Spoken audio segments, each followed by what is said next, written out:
बिस्मिल्लाहिर्रहमानिर्रहीम। अस्सलाम वालेकुम। मेरा नाम सबीन शहबाज है और आप मेरा यूट्यूब चैनल देखें। नाज़रीन, आज के इस व्लॉग में सुप्रीम कोर्ट में होने वाली कुछ अहम चीज़ों के हवाले से बात करेंगे। एक तो इमरान खान के हवाले से सुप्रीम कोर्ट पाकिस्तान से खबर है, तौहीन अदालत का एक मुकदमा था जो कि इमरान खान के खिलाफ था और वो आईनी बेंच ने सुनने से इनकार किया है। क्यों सुनने से इनकार किया, किसके कहने पर किया, क्या वजूहात जो है वो हुई है, ये इस व्लॉग में आपके सामने रखूंगी। दूसरा, आज इस्लामाबाद हाई कोर्ट में जजिस सीनियरिटी का जो मामला है, उस पर जो है वो समाअत हुई है और मुनीर मलिक साहब ने बड़े ही होशरबा इंकशाफात उस जो समाअत थी उसमें किए हैं।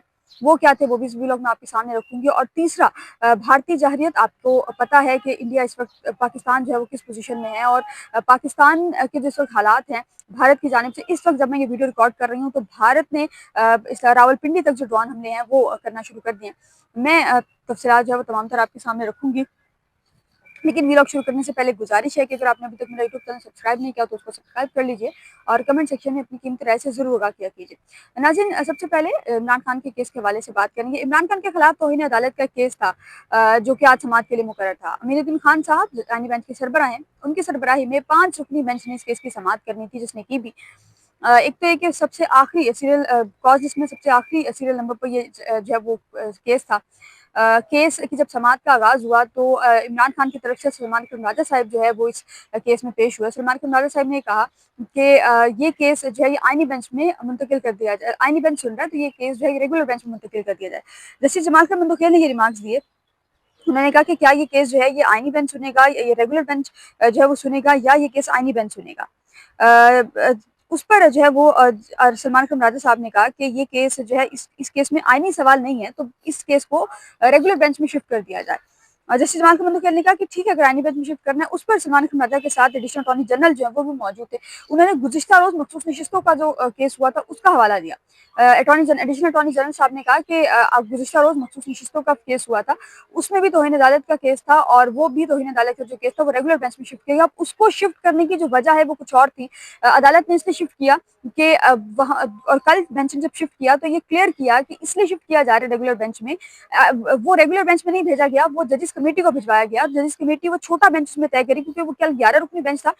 तो इसलिए कि जो है वो जो लोग हैं उनको अपील, मतलब कवल शौजब साहिबा जो है वो मेन पिटिशनर है, तो कवल शौजब या कोई भी पार्टी जो भी पार्टी है उसको राइट ऑफ अपील मुतासिर ना हो, क्योंकि अगर 11 बेंच पर कोई अपील आ जाती है, उस पर कोई अपील आ जाती है फैसले पर, तो उसके लिए फिर बड़ा बेंच तश्कील देना मुश्किल हो जाता है। वो इस सेंस में शिफ्ट किया था, लेकिन नेशनल अटॉर्नी जनरल साहब ने उसको जवाब बनाया। उन्होंने कहा कि क्योंकि अदालत जो है वो शिफ्ट कर चुकी है, तो मेरा ख्याल है कि इसको भी जो है शिफ्ट कर देना चाहिए था। बहरहाल अदालत ने एडिशनल अटॉर्नी जनरल साहब की बात मानी और उन्होंने कहा कि ठीक है, फिर इस केस को जो है वो हम रेगुलर बेंच में शिफ्ट कर रहे हैं। अब ये केस रेगुलर बेंच में शिफ्ट किया है तो सुप्रीम कोर्ट का जो आईनी बेंच है वो ये केस नहीं सुनेगा।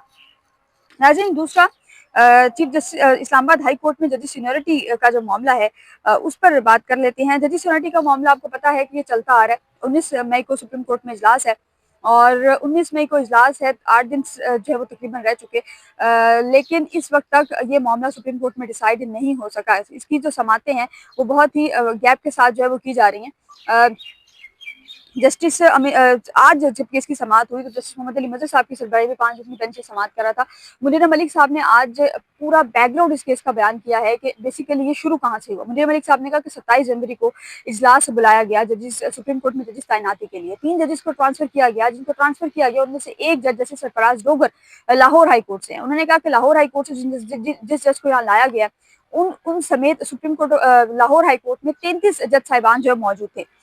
मुनीर मलिक साहब ने कहा कि लाहौर हाई कोर्ट की जो जजेस है उनको शॉर्टलिस्ट किया गया था और जस्टिस सरफराज डोगर साहब जो है इस्लामाबाद हाई कोर्ट में, लाहौर हाई कोर्ट में सॉरी, 16वें नंबर पर सीनियरिटी के हिसाब से जो है वो आते थे। मुनीर मलिक साहब ने यहाँ पर सरफराज डोगर साहब का जो जो सरफराज डोगर साहब की जो तैनाती है उसको सोची समझी साजिश करार दिया है। मुनीर मलिक साहब ने कहा कि क्या जो है वो इत्तफाकिया तौर पर जस्टिस सरफराज डोगर के ट्रांसफर के लिए चुना गया। जस्टिस सरफराज डोगर के ट्रांसफर इत्तफाकिया नहीं, सोची समझी मनसूबाबंदी है। जस्टिस सलाउद्दीन पन्होर साहब ने कहा कि आपका एतराज जस्टिस सरफराज डोगर की ट्रांसफर से है, जिस पर मुनीर मलिक साहब ने यह जवाब दिया। उन्होंने कहा कि जस्टिस सरफराज डोगर समेत बाकी 2 जजिस के ट्रांसफर पर भी एतराज है। ये जजिस ट्रांसफर शुदा जजिस जो है इस्लामाबाद हाई कोर्ट पर कब्जे के लिए आए हैं। मुनीर मलिक साहब ने कहा कि जजेस ट्रांसफर के वक्त सीनियरिटी के मामले पर चीफ जस्टिस से मुशावरत नहीं की गई और चीफ जस्टिस पाकिस्तान ने भी यही कहा है कि उनके मुताबिक ट्रांसफर होने वाले जजेस को सीनियरिटी में सबसे नीचे होना चाहिए। परसों चीफ जस्टिस ने मुलाकात की सहाफियों से, उसमें उन्होंने ये चीज खुद भी बताई है। मुनीर मलिक साहब ने उसका हवाला दिया। मुनीर मलिक साहब ने कहा कि चीफ जस्टिस ने भी कहा है और ये जुडिशल कमीशन इजलास में ये बात हुई, जिसमें मोहम्मद अली मजहर ने कहा कि क्या चीफ जस्टिस ने ये राय जुडिशल कमीशन इजलास में दी है। और क्या अगर जुडिशल कमीशन इजलास में ऐसी कोई बात हुई है तो क्या उस जुडिशल कमीशन इजलास की मीटिंग मिनट्स मौजूद हैं। उस पर जो है वो जैसे जो सलाउद्दीन उन्होंने कहा कि चीफ जस्टिस ने ये राय जुडिशल कमीशन इजलास के अलावा सहाफियों से गुफ्तगू में भी दी है। मुनीर मलिक साहब ने कहा कि अटॉर्नी जनरल ने भी कहा है कि वो चीफ जस्टिस से इत्तफाक राय नहीं करते। जिस पर जस्टिस सलाउद्दीन पनोर ने कहा कि क्या चीफ जस्टिस पाकिस्तान की राय इस बेंच पर लागू होती है। मुनीर मलिक साहब ने कहा कि मैं हरगिज नहीं कह रहा कि आप चीफ जस्टिस की राय के पाबंद हैं।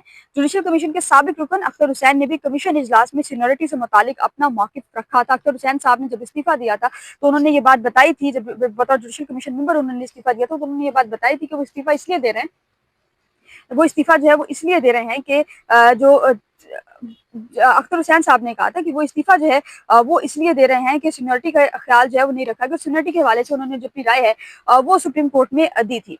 आज जब समाअत हो रही थी तो उसी दौरान मुनीर मलिक साहब ने चीफ जस्टिस से सहाफियों की मुलाकात की, उसका जिक्र किया। उन्होंने कहा कि चीफ जस्टिस याया फीदी ने 2 दिन पहले सहाफियों से मुलाकात की है और मुलाकात में चीफ जस्टिस ने कहा है कि मेरी रासी राय है कि ट्रांसफर होकर आने वाले जजेस सीनियरिटी जो है वो नीचे से शुरू होगी।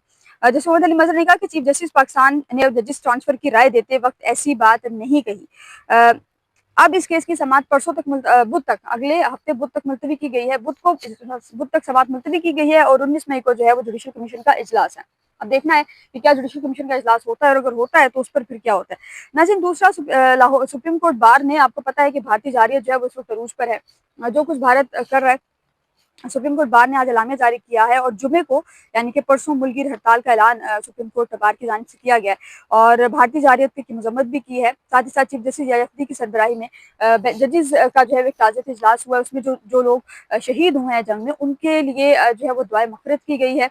साथ ही साथ उनके साले सलाब के लिए भी दुआ की गई और उनके लवाहिकीन के सब्र के लिए भी दुआ की गई और ये कहा गया है जजेस की जानिब से भी कि इस जहारियत को जो है वो रोका जाए। लेकिन हम लोग मिली नगमे लॉन्च किए जा रहे हैं। इस वक्त तक भारत 4 से ज़ायद मकामात रावलपिंडी में है जहाँ पर भारत कर चुके हैं। तकरीबन हर बड़े शहर में भारत जो है वो जो ड्रोन है वो लॉन्च कर चुका है। हर बड़े शहर में भारत ने ड्रोन के हमले शुरू कर दिए हैं। परसों रात तक तो खैर रात तक ही होते रहे थे, लेकिन कल से ही हम देख रहे हैं कि दिन की रोशनी में, आज सुबह से दिन की रोशनी में भी हमले हुए हैं। 6:50 पर लाहौर में हमला हुआ और इस वक्त जब मैं ये वीडियो रिकॉर्ड कर रही हूँ तो इससे इससे आधे से तकरीबन 1 घंटा पहले रावलपिंडी में 3 से 4 जगह पे ड्रोन हो चुका है। रावलपिंडी में इस वक्त पीएसएल चल रहा है। रावलपिंडी क्रिकेट स्टेडियम में पीएसएल के मैचेस होते हैं। पिंडी स्टेडियम के बिल्कुल साथ रावलपिंडी फूड स्ट्रीट है, वहां पर भारत की जानिब से ड्रोन फेंके गए हैं। पीएसएल मैचेस मुतासिर होंगे डेफिनेटली इस चीज से, लेकिन हमारे पाकिस्तान की तरफ से कोई बड़ा स्ट्रॉन्ग एक्शन जो है वो नहीं जा रहा, कोई स्ट्रॉन्ग रिएक्शन इस हवाले से नहीं दिया जा रहा। नाज़रीन, अल्लाह ताला मुल्क पाकिस्तान को भी अपने हिफ्ज़-ओ-अमान में रखे। आज के लिए इतना ही। अपना बहुत ख्याल रखिएगा। मुझे इजाज़त दीजिएगा। अल्लाह हाफ़िज़।